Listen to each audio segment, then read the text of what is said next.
Frère, j'ai oublié un document, si je peux l'avoir rapidement. CO2, deuxième volume. Rapidement, j'ai oublié ça dans le liste.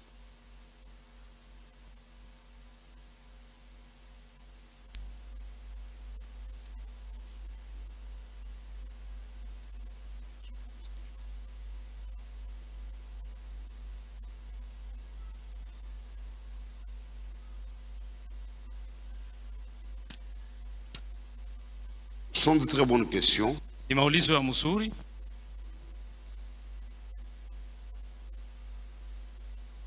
CO2, deuxième volume. COD kipande ya pili. Page 853 Page 853 et 854. à 854. Paragraphe 180-185. Paragraphe 180-185. C'est la question 307. Ulizo ya 307. Je prendrai aussi frère Franck. Tasoma pia ndugu Frank. Questions diverses et réponses à Kinshasa, décembre 1980. Ulizo wa Desembre 1980 ku C'était Kinshasa. mercredi matin. Ilikuwa ni mkasi tatu asubuhi. J'ai dû fouiller dans mes anciens documents pour retrouver. Nilitafuta madokume yangu ya zamani ndio kuipata. Merci. CO2, page 853. COD, page 853.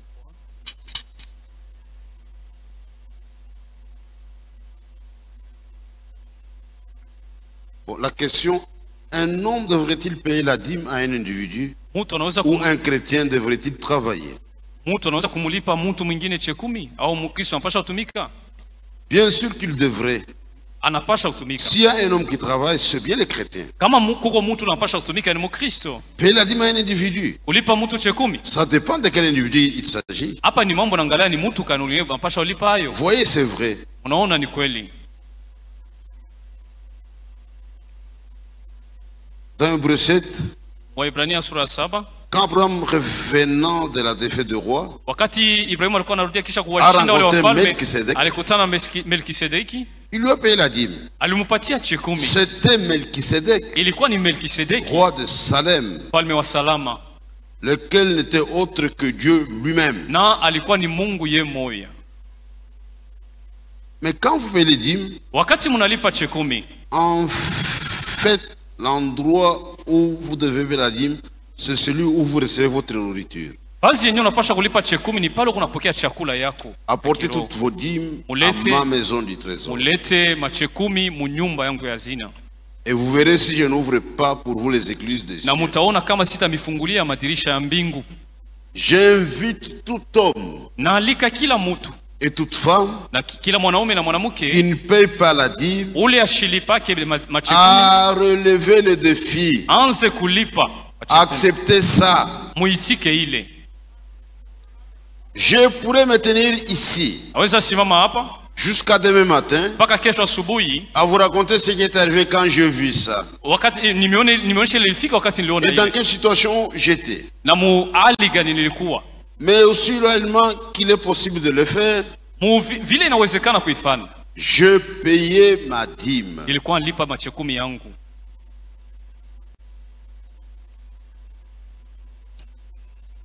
Et quand je prenais l'argent qui me revenait de l'église, Na wakati nabeba mshahara yangu kanisa, je tenais les dixièmes. nilikuwa natosha hapo chekumi.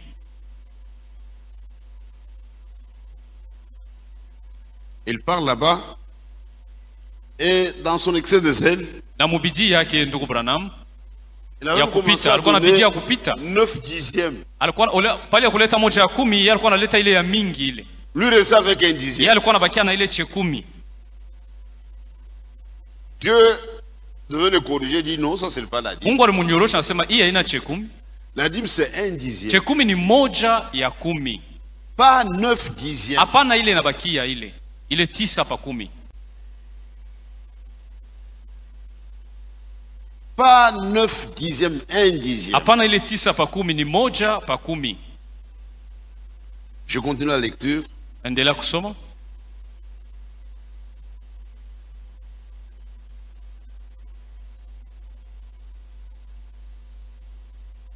Oui, Oui, je crois qu'il faut payer la dîme. Naamini kusema tunapasha kulipa chekumi. C'est une bénédiction de Dieu. Ni baraka ya Mungu. Une bénédiction qui a été prouvée comme telle. Ile ilihakikishwa kuwa ni baraka. Maintenant écoutez. Sasa vous dites, unasema c'est de l'Ancien Testament ça. Kulipa chekumi ni mambo ya mwagano la kale hii. Ce que le frère aussi a dit. Joy bi ndugu na alisema muulizo yake. C'est aussi du Nouveau Testament, oui monsieur. Ni ya mwagano jipya pia, ndugu Branham anasema.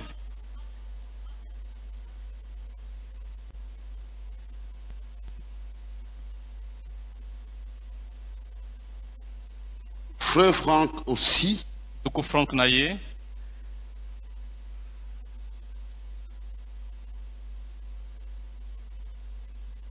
Sont des vieux syllabus. Syllabus ya zamani. Ouais, c'est des vieux.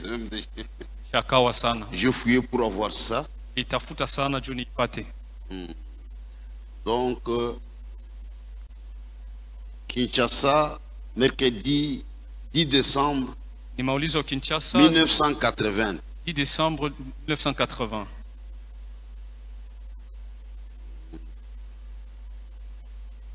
À la page 8. Page yake ya 8, karatasi ya 8. C'est très bien. Mzuri sana. À qui doit-on aller la dîme? Il parle, mais je dois aller vite parce qu'il y a beaucoup de choses. Napaswa kusoma kwa haraka.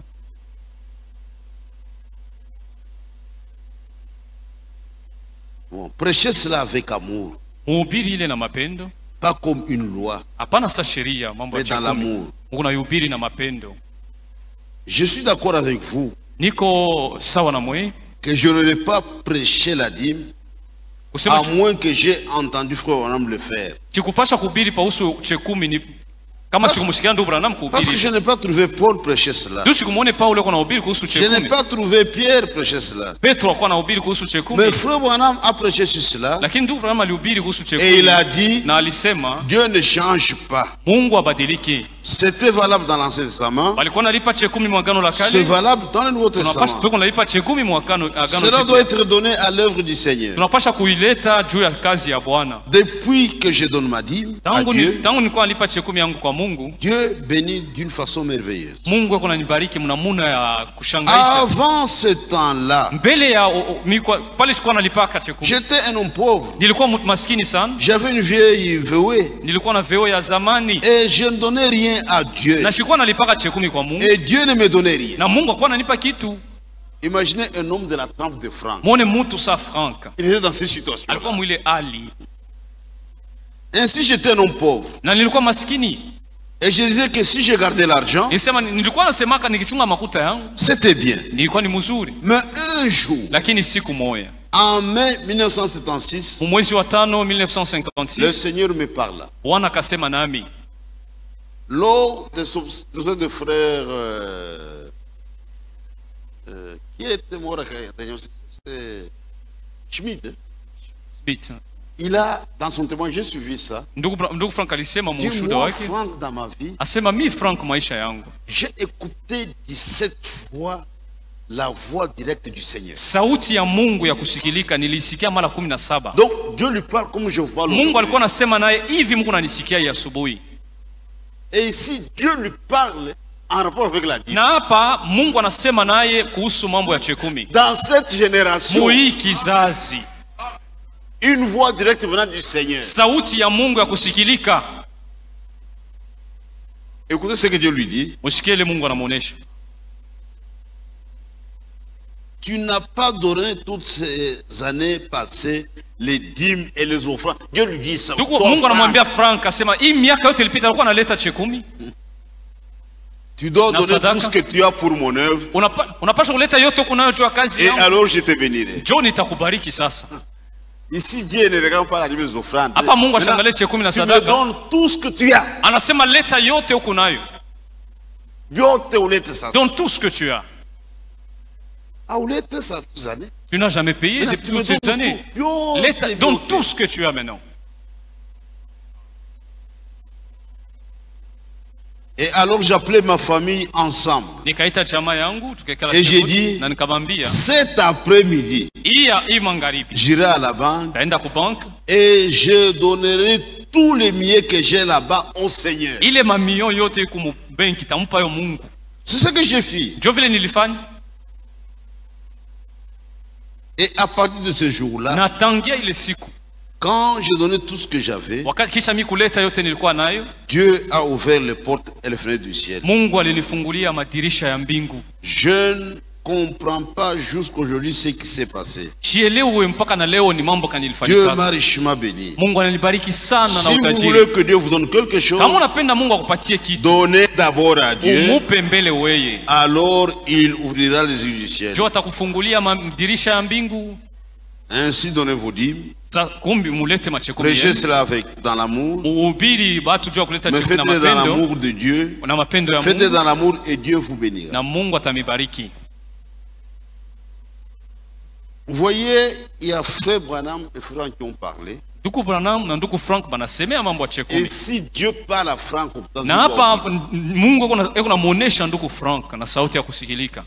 et comme je dis, ça fait partie de l'expérience chrétienne. Un vrai chrétien n'a pas de problème pour payer la dîme. C'est déjà dépassé. Il y a des choses, ça demande des instincts. C'est en lui.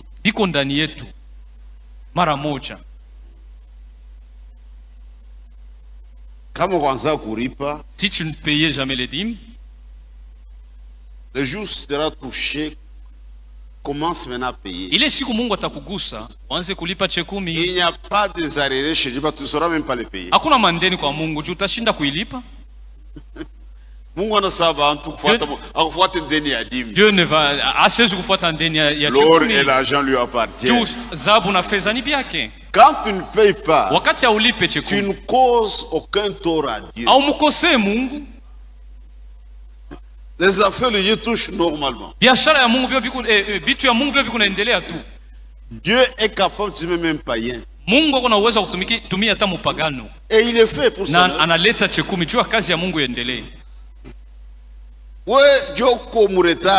C'est toi qui es en retard. Parce que tu te places sur la malédiction. Le jour où tu seras seulement convaincu, tu commences seulement à payer. Parce qu'il y a des prédicateurs qui pident. Tu peux avec un quart tout ça bien. Dieu ne perd rien. L'or et l'argent lui appartiennent. Quand Jésus était sur la terre, il avait besoin d'argent. Va pêcher. Si tu le prends un poisson, c'est ma banque. Tu paies pour toi et pour moi. Qui a fait passer l'argent dans le poisson? Donc, le jour sera convaincu que tu dois payer. Et tu diras, c'est assez de voler Dieu. Je l'ai volé, c'est assez de voler Dieu. Mieux vaut voler chez un homme. Mais toi tu voles Dieu.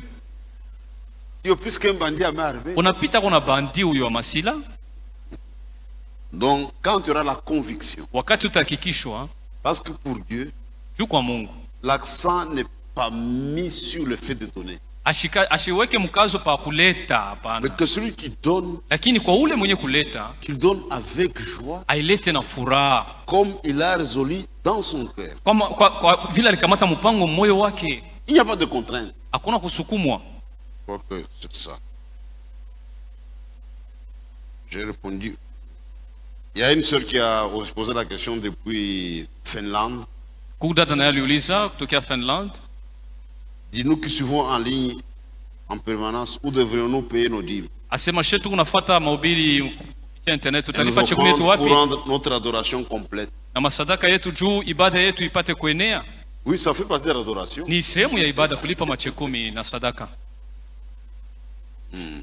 Ma soeur, si vous êtes à Finlande, si vous fréquentez une église là-bas, Même si vous écoutez, si vous payez pour soutenir l'église qui est là. Mais s'il n'y a pas d'église, payez à l'église de votre choix. Si c'est comme étant votre église, là vous payerez ici. Mais si tu es à Bruxelles, tu payes là à Bruxelles. Parce qu'il y a une église à Bruxelles. Tu dois être membre là-bas. Je vais être à Bruxelles et membre de l'église de Lubumbashi. S'il n'y a pas d'église, c'est autre chose. Je crois que ça va comme ça. On a répondu rapidement aux questions des frères. Nous allons nous dépêcher pour bien gérer notre temps.